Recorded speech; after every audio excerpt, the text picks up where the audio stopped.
नमस्कार, मी तनुजाच ब्रह्मार्पणमध्ये तुमचं मनापासून खूप स्वागत आहे। आज आपण झक्कास अशी 7 कप बर्फी कशी बनवायची ते पाहणार आहोत। अगदी सोपी आहे आणि बेसिक साहित्य आहे आणि खूप झटपट होणारे आहे आणि एकदम चविष्ट आहे।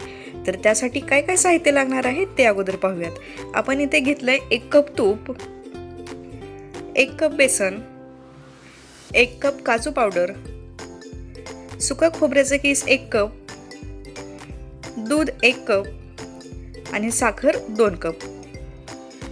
तर हे 7 कप साहित्य घेतल्यानंतर आता आपण कशी बनवायची 7 कप बर्फी हे पाहूयात।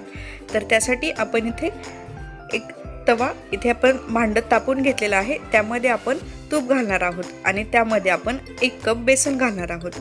या बर्फीला 7 कप बर्फी म्हणतात कारण इथे जे काही आपण साहित्य घेतलेले आहे ते एकूण हे 7 कप आहे, त्यामुळे याचं नाव 7 कप बर्फी आहे आणि एकदम चविष्ट आहे, एकदम पौष्टिक आहे। आता यामध्ये आपण काजूची पूड घालणार आहोत, ती पण 1 कप घेतली आहे आणि साखर आपण इथे 2 कप घेतलेली आहे। काजू ऐवजी तुम्ही मिक्स ड्रायफ्रूटची पूड घेऊ शकता। इथे आपण सुकं खोबरं घेतलेलं आहे, जे बाहेर रेडीमेड पांढरं नारळाचा किस मिळतो तो इथे आपण घेतलेला आहे, जो एकदम ड्राय असतो, त्याच्यामधून जास्त तेल वगैरे निघत नाही। आणि इथे आपण दूध घेतलेलं आहे। तर हे सर्व मिश्रण आपल्याला मिक्स करायचं आहे। अगोदर आपण फक्त बेसन आणि तूप छान हे परतून घेतलं एकजीव होईपर्यंत आणि बेसन आणि तूप एकजीव झाल्यानंतर आपण सर्व साहित्य याच्यामध्ये घातलेलं आहे आणि मध्यम ते मंद आचेवर आपल्याला ही पूर्ण प्रोसेस करायची आहे, कारण ही जी बर्फी आहे ती पिवळीच राहिली पाहिजे, याचा कलर नाही बदलला पाहिजे। जर आपण गॅसची आची मंद ठेवली, मोठ्या फ्लेमवर जर ही पूर्ण प्रोसेस केली तर ही बर्फीची जो कलर आहे तो बदलू शकतो। तर आपल्याला सतत ढवळत राहून हे मिश्रण आपल्याला मिठाईचं मिश्रण हे तयार करून घ्यायचं आहे। मिश्रण ढवळताना आपल्याला बिलकुल आळस करायचा नाहीये। आणि तुम्ही अजून तनुजाच ब्रह्मार्पण हे चॅनल सबस्क्राईब केलं असेल तर लगेच सबस्क्राईब करा। व्हिडिओ आवडला तर लाईक करायला बिलकुल विसरू नका। तसेच तुमच्या मित्रमैत्रिणी व नातेवाईकांना सोशल मीडियावर जरूर शेअर करा आणि ह्या व्हिडिओबद्दल तुमचं काय मत आहे ते कमेंट्समध्ये नक्की शेअर करा। तर मिश्रण आता झालेलं आहे, त्याचा छान गोळा बनलेला आहे। तर आता आपण इथे ट्रेला किंवा कुठल्याही थाळीला किंवा कुठल्याही प्लेटला भांड्याला तुम्ही याच्यामध्ये हे थापू शकता। तर इथे बटर पेपर असेल तर घ्यायचा, जर नसेल तर नुसतं याला तुपाने ग्रीस केलं तरीही चालेल।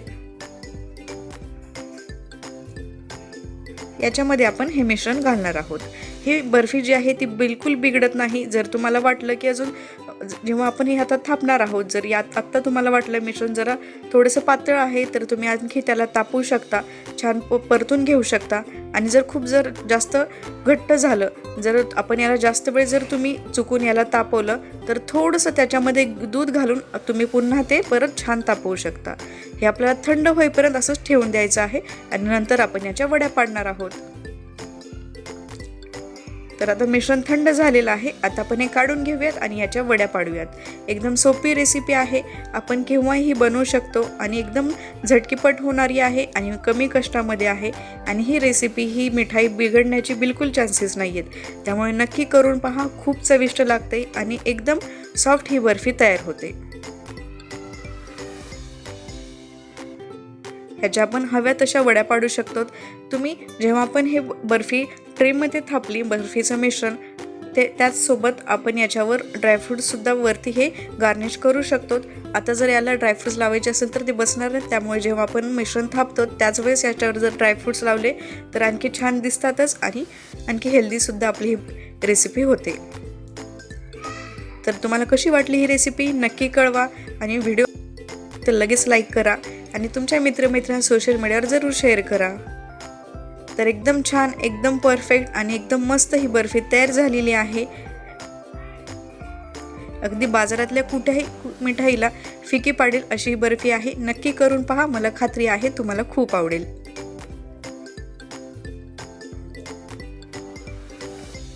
आता पाहूयात स्वयंपाकासाठी उपयुक्त टिप।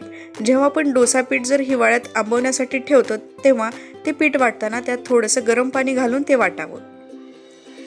इथे जे बॉक्सेस दिलेले आहेत तेही क्लिक करा आणि अशा छान छान रेसिपीज पाहत राहा। वेळात वेळ काढून तुम्ही माझा व्हिडिओ पाहिलात त्याबद्दल खूप धन्यवाद। पुन्हा भेटूयात अशाच एका छान रेसिपीसोबत आणि एका नवीन टिपसोबत। तोपर्यंत खुश राहा आणि हेल्दी राहा।